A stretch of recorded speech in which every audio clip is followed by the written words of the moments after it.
This is the fourth presentation given at the 2024 National Gun Conference, and this is by the CEO of SSAA National, Tom Kenyon, on the topic, How We Become Politically Relevant.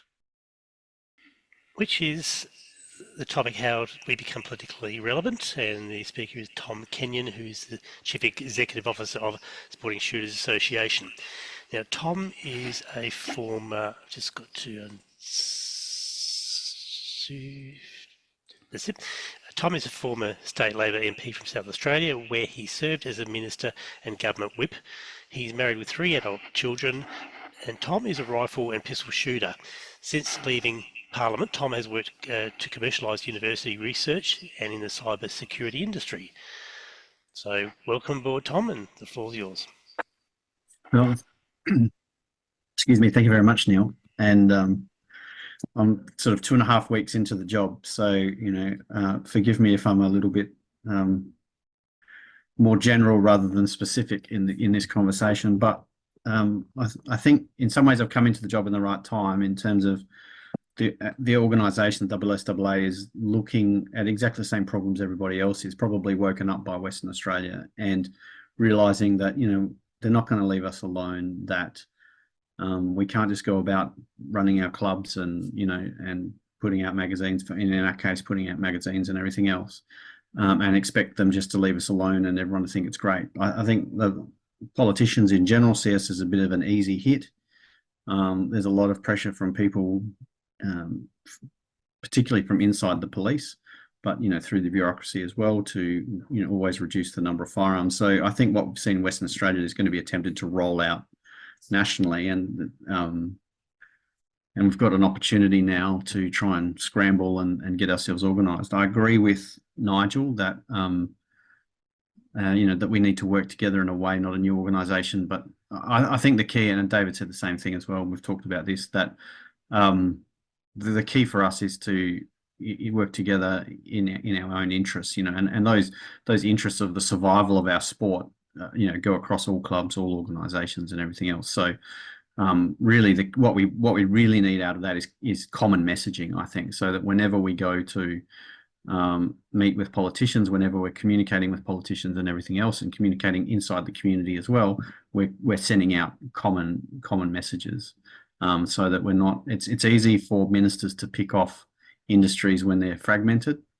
You can have 5 people come and see you, and 4 of them can say the same thing, and one can say something slightly different, and you grab that one person, you make them stand up next to you in a press conference, and they say, "Oh no, this is all fine. We just want a slight change," and it undermines everybody else's message, especially in the public mind. So that unity of messaging is very important, and that's really, and we can do that relatively quickly, right? So merging a new organisation or combining organisation takes a long time. There's a lot of consultation. You've got to overcome a lot of cultural differences.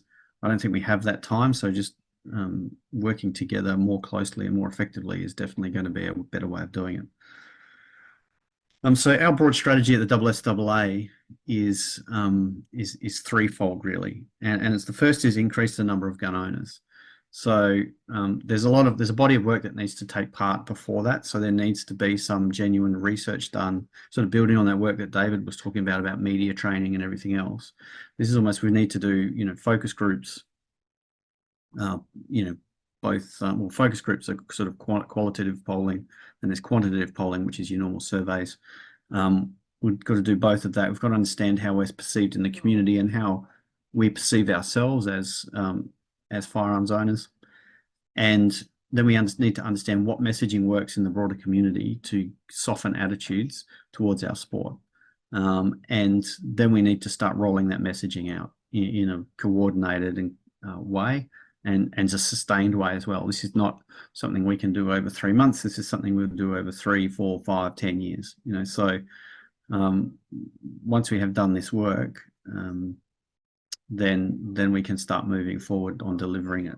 So the first thing is increase the number of gun owners, convince people that it's a good thing to do, that they can take part in the sport, they can do target shooting, they can do pistol target shooting, they can do hunting, whatever it is, increase those numbers.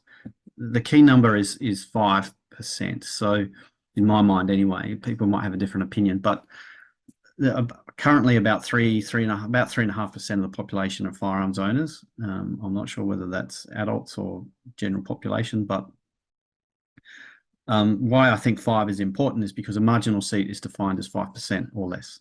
So if a margin in a seat is 5% or less, it's a marginal seat. It's much more likely to change hands. And if you have 5% of the population participate in a certain sport or do a certain thing, then suddenly that makes politicians take notice, because if they think that government can be lost because a bunch of people in marginal seats arced up about something they did, they will pay attention. So, as a minimum, I think we need to be at that 5%. We're below that now, and I think we're very vulnerable because of it. As an aside, for the SSAA, our sort of next step 2, is to increase the percentage of people who are members of SSAA. So currently it's about 25% of shooters or firearms license holders are members of the SSAA. We obviously want to have a bigger percentage of that, but that's just an internal thing for us. That's not important to our overall strategy. What is important is that all member groups, all member organisations seek to increase the number of the participation of shooters in general in some form of organisation, so that they start getting messaging and stuff from everyone, and not just relying on YouTube or Facebook or what have you, because it's not necessarily a friendly environment for us as it is. So that membership of organisations in general is important. And from our point of view, SSAA, of course.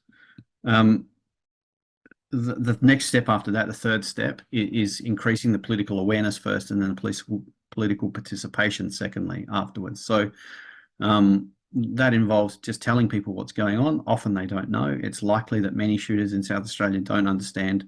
I say South Australia, for instance, because that's where I am, but I'd bet most shooters in South Australia don't understand what just happened in Western Australia. And that would be the same around the country, I suspect. That's part of our job, is to tell people what has happened, so they're prepared for what's coming, that they know what's looking around, and they want to do something about it. They're actually taking an action. And some of that will involve, in my view, changing behaviour. So the worst place for any interest group to be is where they're taken for granted by both sides. So if your vote, the way you vote, is politically built in, then, and for instance, the Labor Party think, for instance, that they can't win our vote, and the Liberal Party think that they can't lose our vote, then no one is ever going to pay you attention. And the reason for that is because they don't have to, because you will never affect them directly. They can spend all their time and money focusing on those people that will affect them directly. So what that means is we need to be, as a group, we need to be prepared to change our vote. We cannot be locked in to a particular party. We need to vote for individuals rather than parties in individual seats and in the upper houses.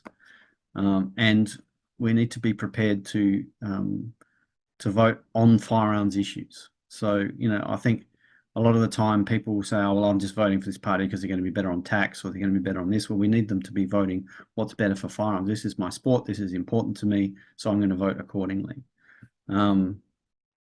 So making people in our organisation, or convincing people in our organisations to sometimes walk away from decades-old political allegiances, is something that we need to do. And I think a key part of that is simply punishing bad behaviour and rewarding good behaviour. And you need to be prepared to do both equally. So I think that Flickham campaign that David was talking about is a prime example of that. Is you just you both did the wrong thing, so bang, now we're voting against both of you. Now after I left the Labor Party, I went and reformed with a couple of other people, reformed Family First, and we had a particular issue here in South Australia that we were working on. And we looked at all the voting records at the election that came up in 2022. We looked at the voting records of incumbents, so the sitting member, and then if they voted in favour of the way that we wanted them to vote, we preferenced them. And if they voted against the way we wanted them to vote, we preferenced against them. So, and regardless of the views of the opponent, because we thought it was more important that people got punished for what they did, and we took our chances with the next person. And we can always vote against that next person next time, right? That they're subject 4 years later to exactly the same consequences for their actions. and it's getting very ruthless in the way. Now, another step to that down the road may be getting our members more involved in political parties. So joining major parties, being involved in pre-selection votes of major parties, maybe becoming candidates internally in major parties, because government is formed in major parties. Having shooters, for instance, as marginal seat members, is important because then marginal seat members get listened to by cabinet ministers.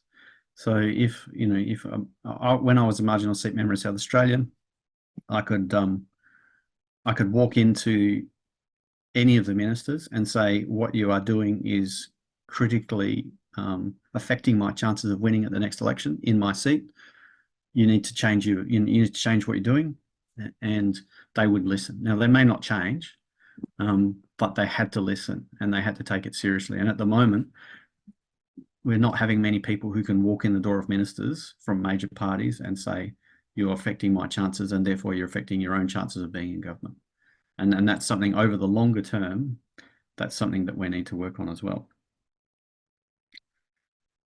So to David's point, I think earlier he talked about, a lot of our members, this is true of us and I'm sure other organisations as well, a lot of our members are not interested in politics, and my answer to people when they say that is, well, politics is interested in you, so you may as well wake up.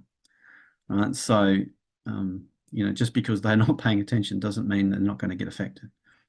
And so that's sort of my motivation behind it. So that's our broad strategy: increase the number of firearms license owners or holders, increase the number of those who are SSAA members or members of an organisation, let's say that way, if we're taking this as a broad strategy of shooter groups, and then increasing the political awareness and political participation of those members.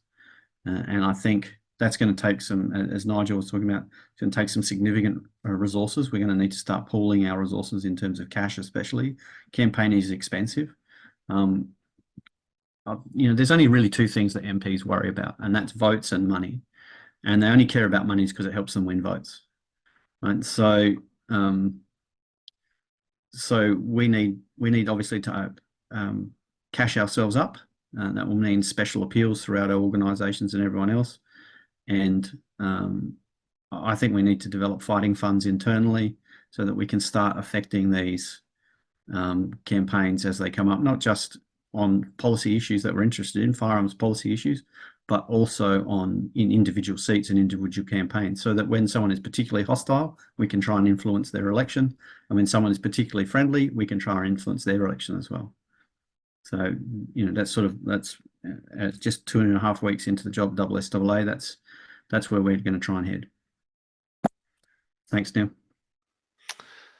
Okay, thank you for that, Tom. That was really good. And I'm just going to do something, and then we'll open it to the floor. Anybody got a question or comment? So I do. That's very refreshing to hear from Tom. It's obvious Tom has been in politics and understands politics and understand how it works.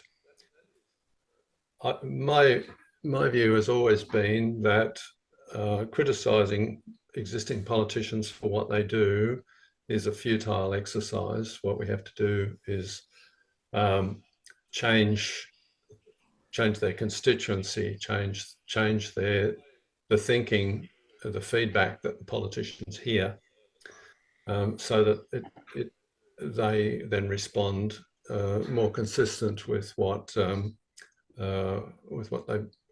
we want them to do. If less than 5% of the population are firearm owners, the politicians are by and large going to be listening to 95% of the population, not 5%. Those 95% of the population think if you don't have Australia's gun laws, you have America's gun laws. As I said in my presentation, they don't know where the Czech Republic even exists. They probably don't know where Vermont is either. So politicians feel very safe in doing what they did in Western Australia with Papalia's law, nonsensical nonsense, but it's superficially appealing if you're ignorant and uninformed about firearms. And so they vote for it, including the Liberal Party members vote for it. That's the outcome you get when the politicians involved think it's safe. What we have to do is make it unsafe for the politicians to maintain that attitude, and that's only going to occur if their votes and their money are threatened, exactly as Tom has said. It's delightful to hear this coming from SSAA. I can assure you, Tom, we would never have heard from your predecessor saying something like that. It is absolutely refreshing. Oh, well, glad you're refreshed. That's good. I think it was an attitude. It was the change in CEO was an opportunity for the SSAA to reassess, what it's been doing for a while and how it needs to behave in the future. So I think that's where I got to look in. I suspect, a former politician wouldn't have been so well received a few years ago by the organisation, but it's good to hear that now. I think I was going to make another point and I've completely forgotten what it was. Your point, David, actually about the changing the hearts and minds of the general population, exactly right. That's sort of the longer term battle. So there's two parts of this: is organising our own group of shooters, and you can, in marginal seats, you can do a lot with a small number of people. That's not so true in safe seats, but in marginal seats you absolutely can. So we have the opportunity to hold to have an influence early before we've even managed to broadly change attitudes in the community. But the broader longer term gain, and this is where the NRA in America, for instance, has been very successful, is changing the attitudes of Americans in general towards firearms. And I think that's a broader task for us. And they started doing that in the early 70s. So deliberately, very deliberately. So and you see how long it's taken them to get to the point. I mean, it was only in the 90s that the Americans had a 10-year assault rifle ban that Clinton was able to implement. So there's been a significant change even since the 90s in recent times to where you couldn't even do that now. I mean, they can't even do background checks for mentally ill people or whatever else. So that's how successful they've been in terms of changing attitudes towards firearm ownership in the US. Okay, there's a couple of things I wouldn't mind raising. Tom, you said I think that SSAA was working it by what happened in Western Australia, and I really do implore any shooter who is not across what's happened there, you need to find out, because it's more than draconian. It's really treating people, like people were treating other regimes in the past that we reflect on. And you also said we don't have time for that, I think, in the context of forming a new organisation. And I don't favour forming a new organisation, but I do think we need to have a united front. You talk about time. The NFA is now nearly 30 years old, 28 years old, and my fear is that somebody's going to say, "Oh, he's old. It needs to be reviewed," and that's when they're going to be going for the lowest common denominator. Dave Brown, you were laughing away at something during that speech. Would you like to enlighten us? Tom used a phrase, and as you know, and some people watching this might be aware of, an aviation friend, but a firearm industry media legend. It's a family legacy of firearm media. Name him. Tom Gresham as well. Well, his name's Tom as well. Right. And this comment about you mightn't be interested in politics, but politics is interested in you. And that's probably a comment that gets used a lot. But I think across our memberships, and this is something that we all, as membership organisations, we all need to probably remind members that, whether they like it or not, just because you're interested in your clay target shooting or your ISSF pistol shooting, and these rules and the changes to laws and whatever, they don't affect me. They may well affect you next. And politics will have something to do with your sport sooner or later. So you need to be interested now. You need to be aware of what's coming down the pipe. And I think certainly at times we've been pretty good at doing that in motivating people to write ministerial reports. In fact, anybody watching this, if they ever feel that they've got a message or a complaint with, say, a regulatory body like the QPS or West Australian Police or whoever, a ministerial complaint's a good way to start because they get listened to. They have to be listened to. People need to be willing to put these things in, get involved in the political fight. You may not want to, but if you don't, sooner or later, it's going to come and bite you on the tail. So, I was 100% behind everything Tom Kenyon was just saying. It was like music to my ears. And I would just elaborate by saying Tom Gresham runs Gun Talk, which is a podcast out of the United States. And whilst they're very heavily focused on 2A, a lot of the themes that we're talking about here are very much sort of what he focuses on too.